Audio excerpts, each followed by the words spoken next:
Hello class, let's talk about factoring, everything that you will need to know for your quiz on Monday. Factoring out the greatest common factor, the first thing that you'll have to do. This is also called backwards distributing. The reason why is because once you're finished, it's going to look like a distributing problem. And this is also the first part of your flowchart. You should try to factor out a GCF as the first thing for every problem. You move on to other things once you've tried this. And so in this example, our goal is to make it look like a distributing problem, so we'll have parentheses with something in front and some stuff in the middle. What is the one thing that we can pull out of each of these terms? There's 3x squared plus 6x plus 3. Are there variables in each one of them? No. Are there numbers in each one of them? Yes. What is the common number? It is 3. 3 is a factor for each one of these numbers. So we take a 3, put it out in front, and then if we take the 3 and put it out in front, that means we're taking it out of each of the inside terms. So when you take a 3 out of here, you're left with x squared.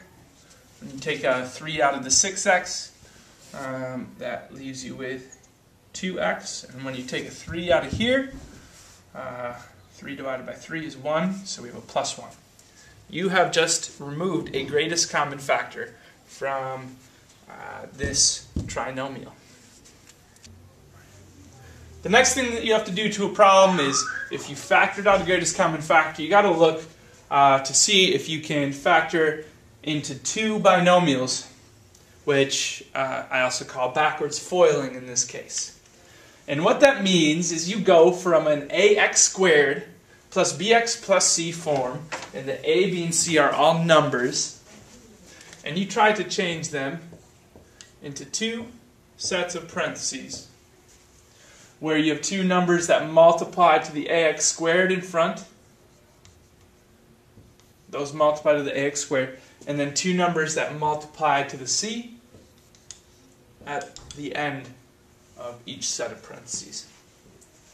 And so in this example, we have 2x squared plus 9x plus 9. Let's find two numbers that multiply to this first term, two numbers that multiply to this last term. What multiplies to 2x squared? We have a few options. For instance, 2 times x squared multiplies to 2x squared. 2x times x multiplies to 2x squared.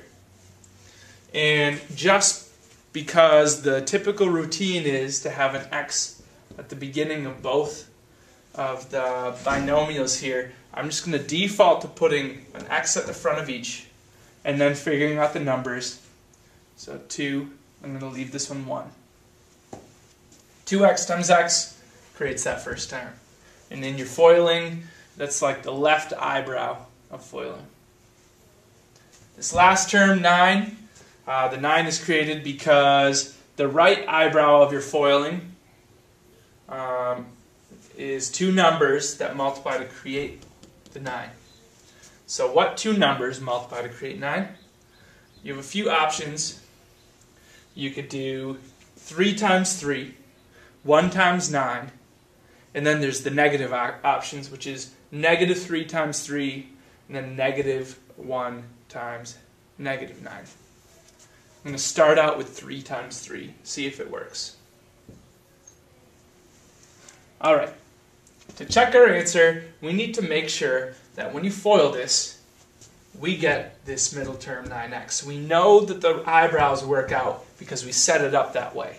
But we do not know if the nose or the mouth create that middle term. So the nose, 3 times x is going to be 3x. And the mouth, 2x times 3 is 6x. Do they add to create 9x? Yes. So, it works.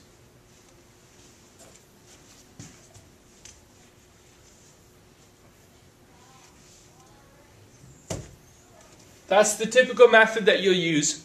And now for the other, there's a few variations on this, and there's shortcuts to those variations. So let's talk about those variations. I got the variations labeled 1, 2, and 3. The first one isn't a variation, it is just the basic problem. ax squared plus bx plus c. That is the basic way that is written. Now, what if there is no a? And if there is no a, then we're going to have a different type of example, and it's a whole lot easier, a whole lot faster. Suppose that we have a problem that's x squared plus 2x plus 1, and we're looking for a number that multiplies to 1, and then two numbers that multiply to 1, two numbers that multiply to x squared. And since it's backwards foiling, we know it's going to go into this form. We know that x times x is x squared. And for the 1, we know that 1 times 1 is 1. Now, this is your most basic example. It's going to be fairly obvious. But the reason why this is easier to do is because you can predict what factors are going to go here and here. You can predict it because those factors have to add up to the middle number 2. 1 and 1 add up to 2. Suppose that it isn't 2 and 1. Suppose that it's 9, 6. 9 has a few factors. One of them is 9 times 1. One of them is 3 times 3. And then the negative options that you heard about earlier. But what ones add to 6? There's only one option that adds to positive 6. And that's 3 and 3. Alright. Variation number 3, ax squared minus c squared. The reason why I write it that way is because this form demonstrates certain characteristics that you should notice. The first one is this term is squared, this term is squared. Which means when you decide to go do backwards foiling, the first two terms are going to be the square roots of this term. In other words, it'll be something times itself that creates the ax squared. And then similarly, something times itself can create that c squared. And so, let me see, what's a good example? 4x squared minus 16. If you have 4x squared minus 16, the 4x squared has a square root, and the 16 has a square root. What times itself equals 4x squared? 2x times 2x. What times itself equals 16? 4 and 4. Now you have to look at what's in the middle, that negative. Because there's a negative in there, that means one of the 4's has to be negative. The other one has to be positive. And what happens is when you FOIL this, the mouth and the nose are going to be, you're going to multiply the same things, but one of them is going to end up negative, which means it'll cancel out.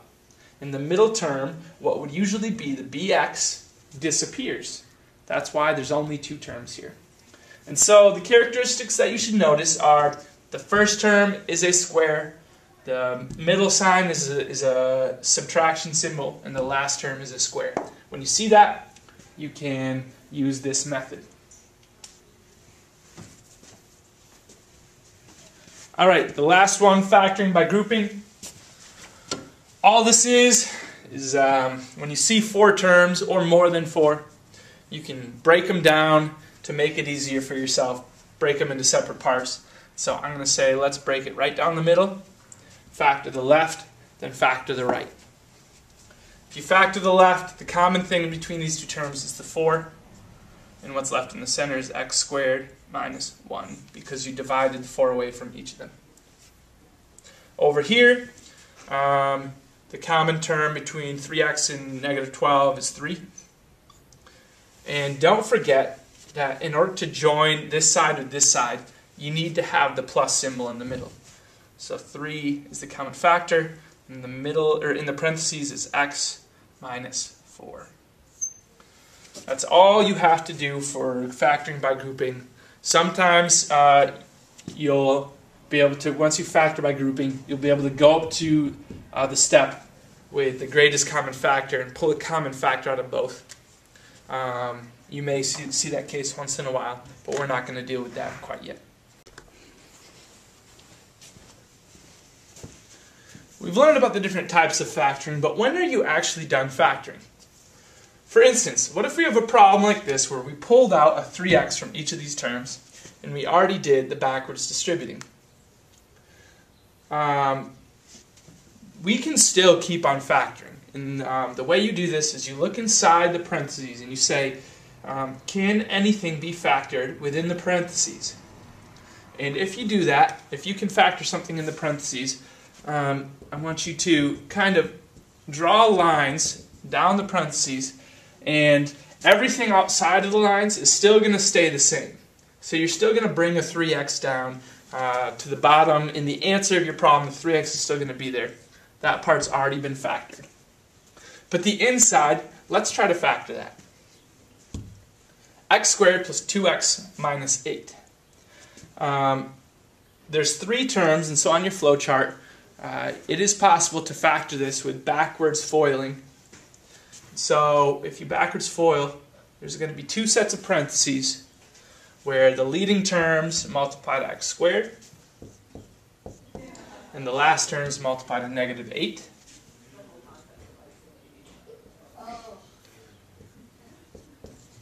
I chose 4 and negative 2. Your other options are negative 4, positive 2, negative 8, positive 1, or positive 8, negative 1. Now we look at these and we got to ask, do the nose and the mouth add to the middle term? 4 times x is 4x. X times negative 2, negative 2x. They add to negative 2x, so it works out. Which means this factored is this. And we can write it down at the bottom.